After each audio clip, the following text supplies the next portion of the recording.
계엄령은 불법이 아니다. 그런데 왜 언론과 판사들은 위법이라고 말할까? 많은 사람들이 이렇게 생각한다. 헌법에 계엄이 있다고 되어 있는데 대통령이 사용하면 합법 아닌가?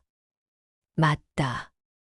대한민국 헌법 제77조에는 대통령이 전시사변 또는 이에 준하는 국가 비상사태에서 계엄을 선포할 수 있다고 명시되어 있다.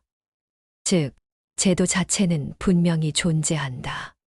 계엄은 헌법이 허용한 권한이다.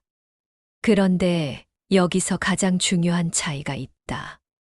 제도가 존재하는 것과 그 행사가 적법한 것은 완전히 다른 문제다. 칼은 합법이다. 하지만 정당방위 상황이 아니라면 사용은 불법이 된다. 계엄도 마찬가지다. 헌법은 아무 때나 계엄을 하라고 허락한 것이 아니다. 명확한 조건을 붙여 두었다. 전시, 사변, 또는 이에 준하는 국가 비상사태. 이 요건이 충족되어야 한다. 그래서 논쟁의 핵심은 이것이다. 정말 그 상황이 국가 비상사태였는가? 정말 계엄이 불가피했는가? 다른 방법은 없었는가? 절차는 정확히 지켜졌는가? 법은 항상 요건 충족을 따진다. 특히 계엄은 기본권을 제한할 수 있다. 언론 자유, 집회의 자유, 영장주의, 군이 치안에 개입할 가능성. 이 모든 것이 영향을 받는다. 그래서 헌법 질서 안에서는 계엄이 마지막 수단이어야 한다는 원칙이 적용된다. 이를 비례성 원칙, 최소침해 원칙이라고 한다. 필요 이상으로 강한 권력 행사는 위헌 판단을 받을 수 있다. 따라서 판사가 말하는 위법이라는 표현은 이런 의미일 가능성이 크다. 계엄 제도 자체가 불법이라는 뜻이 아니다. 이번 행사 방식이 헌법 요건을 충족했는지 문제라는 뜻이다. 언론이 위법 가능성을 말하는 것도 같은 맥락이다. 국가 비상사태에 해당했는지, 정치적 갈등 수준이었는지, 권력 남용은 아니었는지, 이 부분을 따지는 것이다. 결론은 단순하다. 계엄 제도는 합법이다. 하지만 요건과 절차를 충족하지 못하면 위헌위법 판단을 받을 수 있다. 헌법은 권력을 주면서 동시에 제한한다. 대통령에게 강력한 권한을 부여하지만 그만큼 엄격한 조건을 붙여둔다. 이 문제는 감정의 문제가 아니다. 정치적 호불호의 문제도 아니다. 헌법 구조와 권력 제한의 문제다. 계엄이 합법인지 불법인지의 답은 제도가 있느냐 없느냐가 아니라 요건을 충족했느냐에 달려 있다. 그 차이를 이해하면 왜 같은 계엄을 두고도 합법이라는 주장과 위법이라는 주장이 동시에 나오는지 보이기 시작한다. 그리고 여기서 한 단계 더 생각해 볼 부분이 있다. 계엄은 단순한 행정 조치가 아니다. 헌법 질서 전체를 흔들 수 있는 강력한 국가 권력의 발동이다. 그래서 헌법은 계엄을 허용하면서도 동시에 감시 장치를 두고 있다. 국회는 계엄이 선포되면 이를 통제할 권한을 가진다. 필요하다면 해제를 요구할 수 있다. 사법부 역시 사후적으로 위헌 여부를 판단할 수 있다. 즉, 계엄은 대통령의 단독 권한처럼 보이지만 완전히 무제한적인 권력은 아니다. 민주주의 국가에서 가장 두려운 것은 권력이 집중되었는데 견제가 작동하지 않는 상황이다. 그래서 헌법은 항상 권력 통제 구조로 설계된다. 계엄도 마찬가지다. 비상 상황에서는 신속한 결단이 필요하다. 하지만 비상 상황이라는 이름으로 권력이 과도하게 행사된다면 그 순간 헌법 질서 자체가 흔들릴 수 있다. 그래서 법적 판단은 이렇게 묻는다. 정말 다른 수단은 없었는가? 일반 법 체계로는 대응이 불가능했는가? 군의 개입이 불가피했는가? 기본권 제한이 최소 범위였는가? 이 질문에 대한 답이 충분하지 않다면 계엄 선포는 과잉 권력 행사로 평가될 수 있다. 또 하나 중요한 지점은 의도가 아니라 객관적 요건이다. 어떤 대통령이든 스스로는 국가 안정을 위해 필요했다고 생각할 수 있다. 그러나 법은 개인의 판단이 아니라 객관적 기준으로 본다. 실제 상황의 위험 수준, 제한된 권리의 범위, 절차의 적법성, 권력 행사 이후의 영향, 이 모든 요소가 종합적으로 검토된다. 그래서 어떤 사람은 헌법에 있으니 합법이다라고 말하고, 다른 사람은 요건을 충족하지 못했으니 위헌이다라고 말한다. 둘 다 완전히 틀린 말은 아니다. 다만 바라보는 지점이 다를 뿐이다. 전자는 권한의 존재를 말한다. 후자는 권한의 행사 요건을 말한다. 헌법은 권력을 주는 문서이면서 동시에 권력을 묶어두는 문서다. 계엄이라는 단어가 등장할 때마다 사회가 예민해지는 이유도 여기에 있다. 그것은 단순한 정책 선택이 아니라 국가 권력의 성격을 바꾸는 조치이기 때문이다.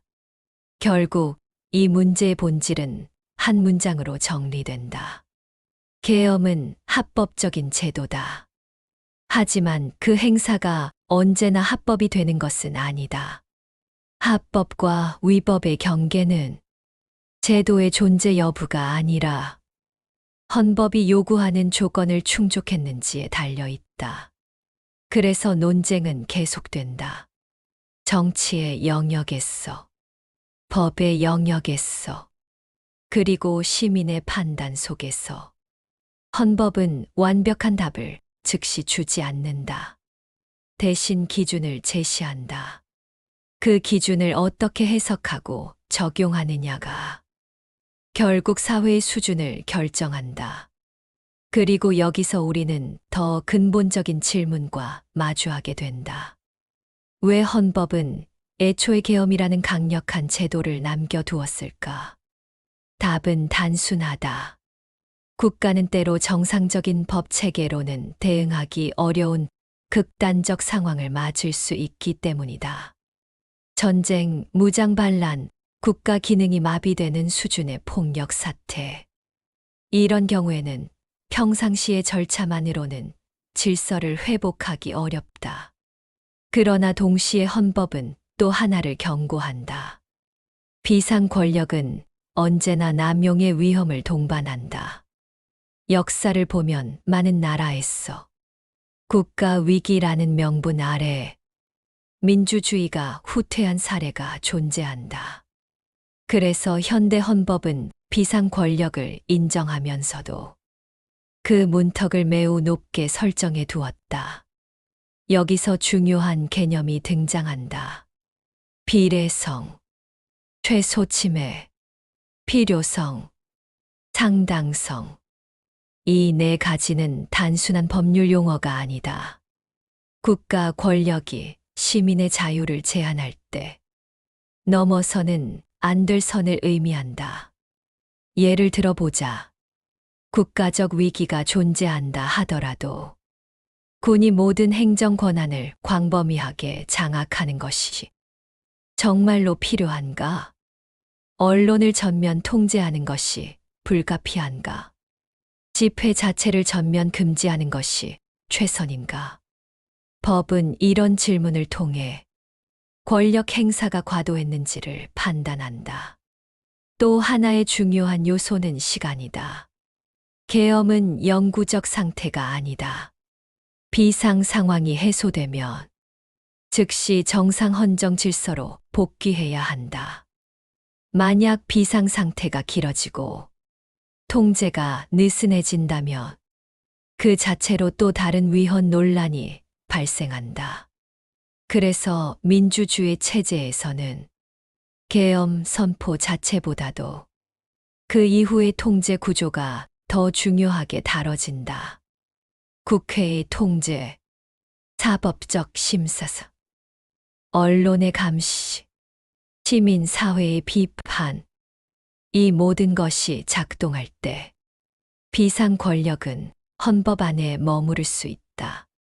그렇지 않다면 비상 권력은 점점 일상 권력이 되어버린다. 그리고 그 순간 민주주의는 형식만 남게 된다. 따라서 계엄을 둘러싼 논쟁은 단순히 특정 인물의 문제가 아니다.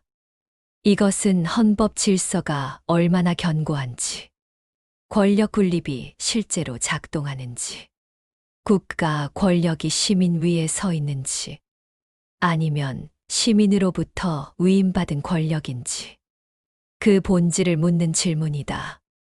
어떤 이는 안보를 우선시하고, 어떤 이는 자유를 우선시한다. 헌법은 이 둘 사이에서 균형을 찾으려는 문서다. 계엄은 그 균형이 가장 극단적으로 시험되는 순간이다. 그래서 같은 상황을 두고도 누군가는 불가피한 조치라고 말하고 누군가는 위헌적 권력 행사라고 말한다. 결국 판단의 기준은 하나다. 헌법이 허용한 범위 안에 있었는가? 그 선을 넘었는지 여부는 감정이 아니라 법적 기준과 사실관계를 통해 차분히 검증되어야 한다. 계엄은 합법이라는 말도, 계엄은 위법이라는 말도 그 자체만으로는 완전한 설명이 아니다. 진짜 핵심은 이것이다. 권한의 존재와 권한의 행사 사이에는 항상 헌법이라는 경계선이 존재한다. 그 경계선을 어떻게 이해하느냐에 따라 같은 사건이 전혀 다른 의미로 보이게 된다. 그리고 그 논쟁 속에서 민주주의는 계속 시험받는다. 이제 이 구조를 실제 사례에 대입해보자. 최근 한국에서 윤석열 전 대통령의 계엄 선포와 관련해 위헌 위법 논란이 제기되었던 사건을 떠올려보자. 핵심 쟁점은 단 하나였다. 그 당시 상황이 헌법 제77조가 말하는 전시사변 또는 이에 준하는 국가비상사태에 해당했는가. 정부 측 논리는 비교적 명확했다. 국가 질서가 심각하게 위협받고 있었고, 기존의 법 체계로는 통제가 어렵다고 판단했다는 것이다. 헌법이 허용한 권한을 행사했을 뿐이라는 입장이었다. 반면 비판하는 쪽에서는 이렇게 말했다. 정치적 갈등과 사회적 혼란이 있었다고 했어. 곧바로 전시사변에 준하는 상태로 볼 수는 없다. 경찰력과 일반 법 체계로 대응 가능한 수준이었다면 군을 동원하는 계엄은 과도한 조치라는 주장이다. 여기서 법적 판단의 기준이 다시 등장한다. 필요성, 비례성, 최소 침해, 절차적 적법성. 정말로 계엄이 아니면 질서를 회복할 수 없었는가? 기본권 제한은 최소 범위였는가? 국회 통제 절차는 존중되었는가? 정치적 목적과는 무관했는가? 이 질문들에 대한 답이 사법적 판단의 방향을 결정한다. 윤 전 대통령 사건에서도 쟁점은 계엄이라는 제도 자체가 불법인가가 아니었다. 그보다는 그 상황이 헌법이 허용한 요건을 충족했는가였다. 언론이 위법 가능성을 언급한 이유도 여기에 있다. 계엄 선포의 배경이 국가 존립을 위협하는 수준이었는지, 아니면 정치적 긴장과 갈등의 영역이었는지에 대한 판단 차이 때문이다. 또한 계엄이 선포될 경우 언론 자유, 집회 자유, 군의 치안 개입 등 민주적 기본 질서에 직접적인 영향이 발생한다. 그래서 일부 판사와 헌법학자들은 요건이 엄격하게 해석되어야 한다고 주장했다. 비상 권력은 예외적 상황에서만 허용되어야 한다는 원칙 때문이다.